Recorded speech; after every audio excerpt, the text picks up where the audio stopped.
I think I'm having contractions. Can you drive me to the hospital? When the labor finally started, I asked my husband who was at home. He agreed with a look of annoyance. I got ready in a hurry and followed him out the door. We reached the parking lot of our apartment complex. He got a message on his phone. He stopped to read it and then uttered something unbelievable.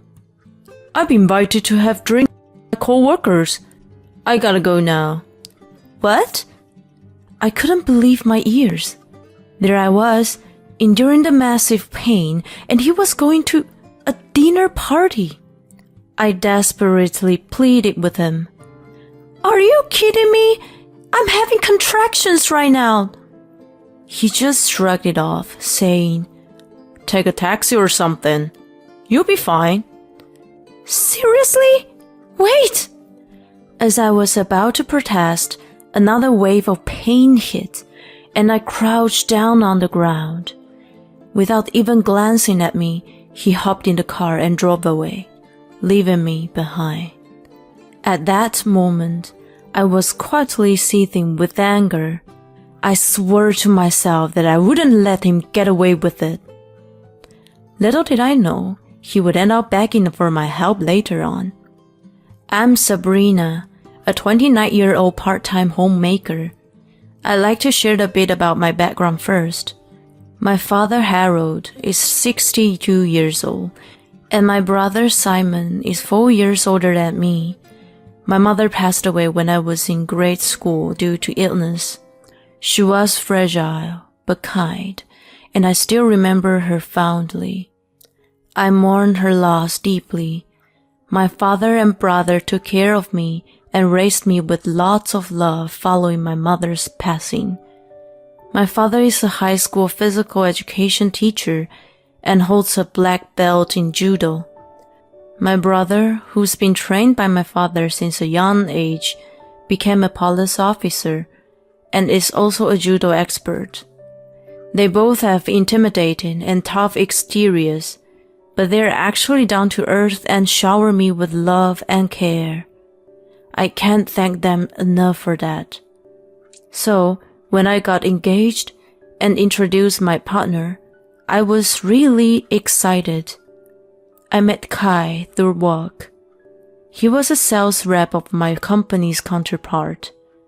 Initially, we only discussed work-related matters, but gradually, we started going out to eat together and deepened our connection. His parents both had a background in wrestling, which gave us a common topic to talk about as I came from a judo family. While neither of us practiced combative sports, we bond over the shared experiences and inside jokes related to having similar parents. After 2 years of being together, he popped the question, and I happily accepted. Our first step was to visit my family to make the announcement. Given how overprotective they had been, I was worried about how they would react. But to my surprise, my father teared up. Oh my, you're getting married. I'm sure your mother in heaven is thrilled. I'm really happy for you. My brother seems to be overcome with emotions too. Congratulations to both of you. Kai, take good care of her. Seeing them like that, I couldn't help but get teary. We then went to see Kai's family. I was welcomed by his father, who looked as strong and sturdy as my father, and his gentle-looking mother. They were also overjoyed by the news. What a pleasant surprise! I'm so glad to meet such a lovely girl. We wholeheartedly welcome you to our family. Kai, you must do your best to make her happy, okay? With the blessing of both families, we got married. Afterward, we rented an apartment midway between our families and started our newlywed life.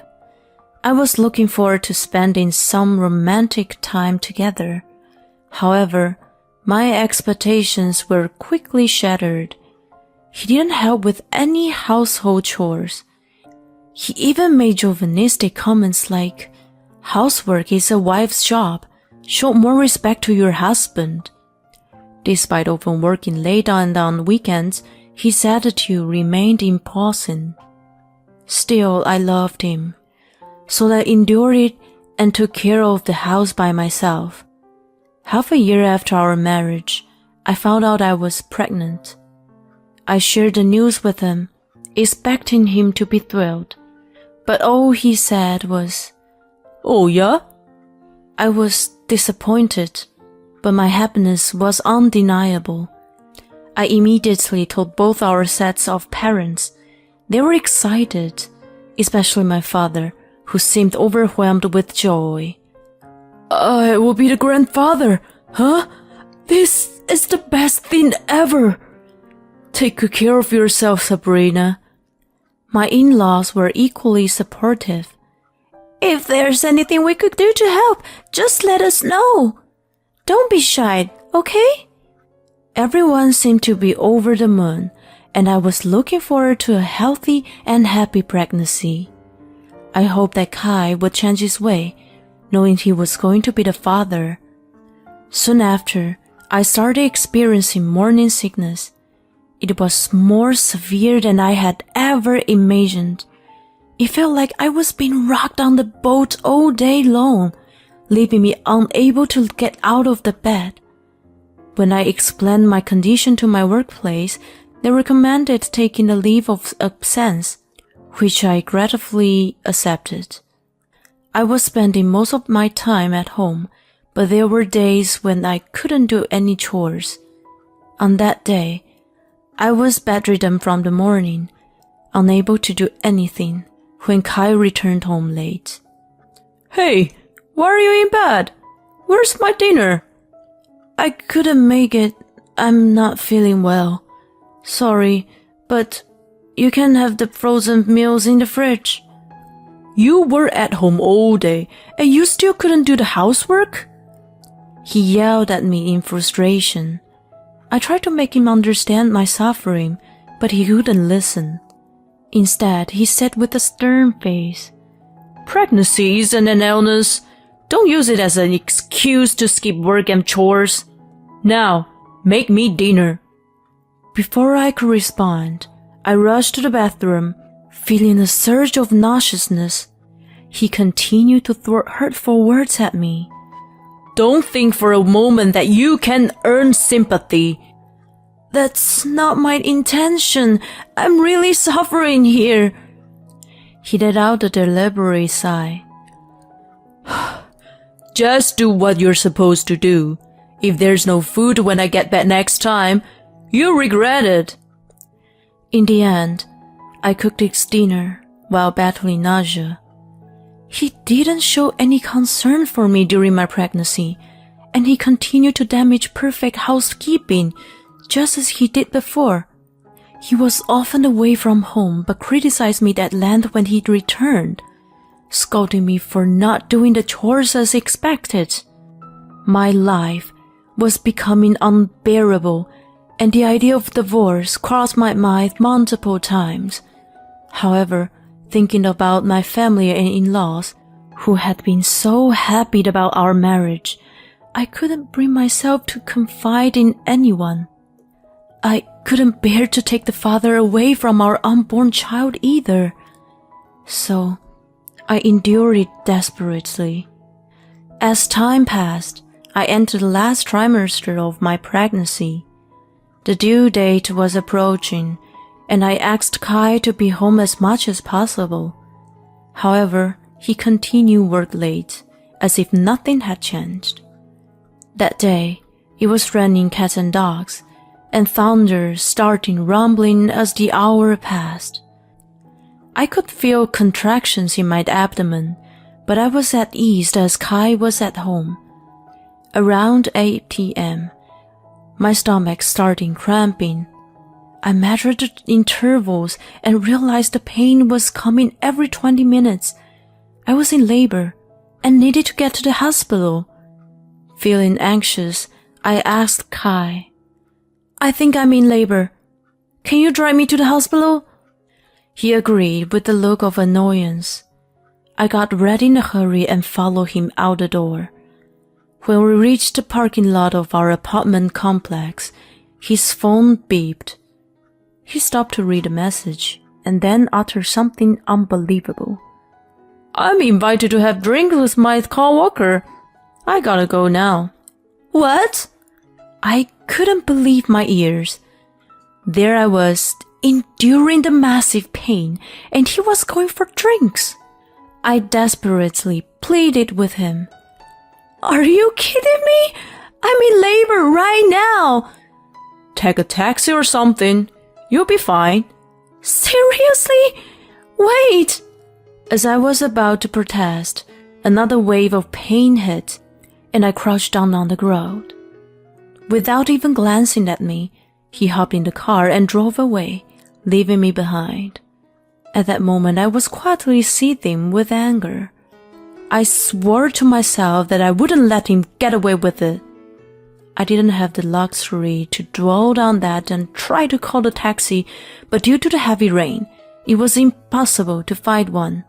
I sent a message to a WhatsApp group with my father and brother, asking for help.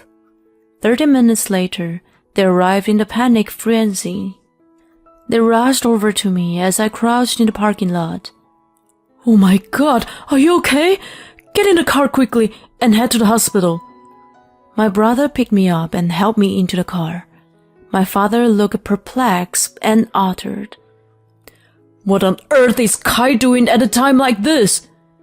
Once we were in the car, I waited for the pain to ease and then explained everything about his mistreatment. They were utterly shocked. No, I can't believe he was that kind of guy. Anyway, let's focus on your childbirth. Don't worry, we will be with you the whole time.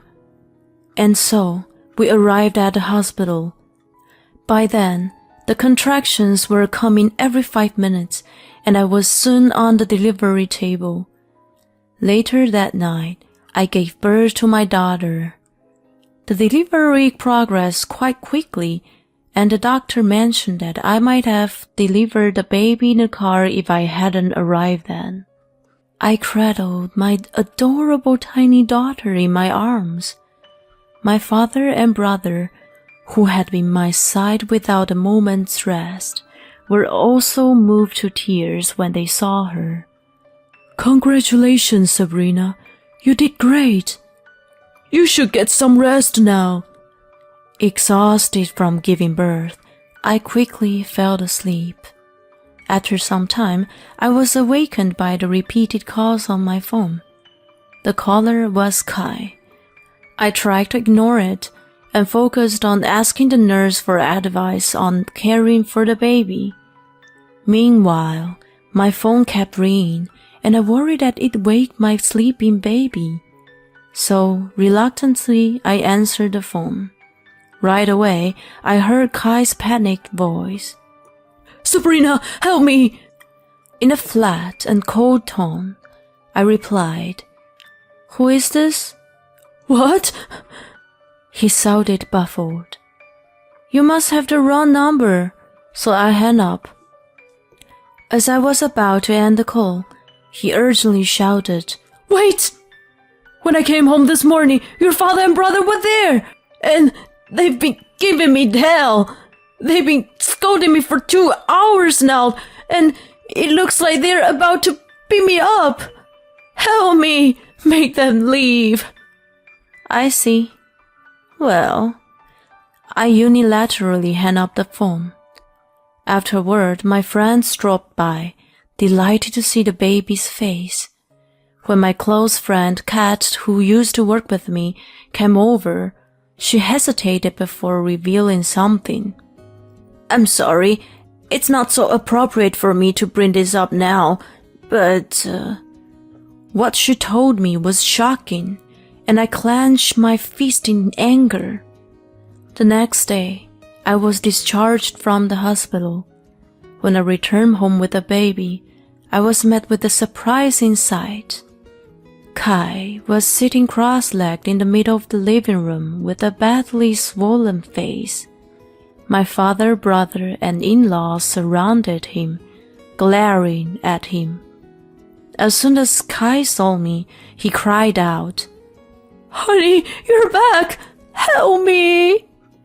What in the world is going on here? When I was taken aback by the disturbing scene, my father-in-law reassured me. "Don't worry, it was me who gave him a lesson. It wasn't your father or brother." I was relieved to hear that at least. Kai gathered himself and said, "Well, our baby's back now, so let's drop this issue.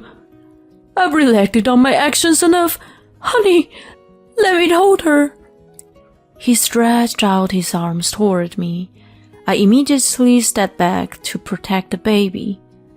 "Do you really think I'll let someone who let me in the labor pain and disappeared touch our child? I won't let you lay the finger on her. Stay away." At that moment, he turned beet red and his eyes widened. "Hey, who do you think you're talking to?" I decided it was time to drop a bombshell on him. "You know, it wasn't drinks with co-workers that day, was it?" "What are you talking about?" He looked confused, and I thrust my phone screen in front of his face. "This is a picture my friend took on the day when I went to labor. Care to explain this?" There was him, arm in arm with an unknown woman, entering the hotel on the screen. What Kat revealed to me was his affair. She had coincidentally witnessed it and took pictures. She didn't want to accept me during my last trimester, so she was going to keep it a secret until the time was right. When she learned that I have already given birth, she felt that I needed to know. Kai, pale as a ghost, stared at the incriminating photo. Everyone around us was in shock, and there was an eerie silence. "No, this is..." Before he could say more, he was slammed into the wall. I didn't understand what was happening for a moment, but by the time I realized it, my mother-in-law was breathing heavily. It turned out she had tackled him. She might have retired from wrestling, but she was still quite formidable. "What the heck, Mom?" As she coughed and sputtered. My father coldly replied, "You, what the heck have you done to my daughter? Explain yourself." Cornered by the four sturdy adults, he began to speak meekly. He admitted to starting an affair with a co-worker right before my pregnancy, intending to break it off once our child was born. He explained that he was going to meet her for the last time on that day. "Please, believe me, I'll never cheat again. I'll be committed to you and the baby from now on." Before I could say anything, my father-in-law roared, "Cut the nonsense! Your sweet talk won't work here." But our child needs a father, right? Right, honey?" He reached out to me for support, but I forcefully pushed his hand away. "We're better off without a father like you. Cheating while I was suffering from morning sickness. What the heck? I will never forgive you. Get ready for divorce and child support." "No." Then my mother-in-law addressed me. "Sabrina, we're truly sorry. We're going to straighten him out." I nodded, and my in-laws grabbed him by the collar and dragged him away. I was left being comforted by my father and brother. Almost a year later, our divorce was finalized. The $30,000 alimony was quickly transferred to my account. As for child support, my ex-in-laws lent the money to Kai, and it was paid in the lump sum. To my surprise, his mistress reached out to me and apologized. She claimed not to know about our marriage and my pregnancy. She offered to pay some compensation as a sincere apology, but I declined and told her not to contact me anymore. She ended up breaking up with Kai and moved back to her hometown. My ex-in-laws forced him to quit his job and got him a position at a construction company owned by an acquaintance. He now lives under strict supervision, working hard to repay the money he owes to them. He faces daily scolding from his younger boss and is apparently exhausted every day, but I have no intention of forgiving him yet. In fact, I find satisfaction in his misfortune. As for me, I used the alimony to move to a new place and start a fresh life with my daughter. My father and brother frequently visit us and help with parenting. I also let my daughter spend time with my ex-in-laws, who became allies in this situation. Moving forward, I'm determined to raise my daughter with all my heart while I remember to be always grateful to my family.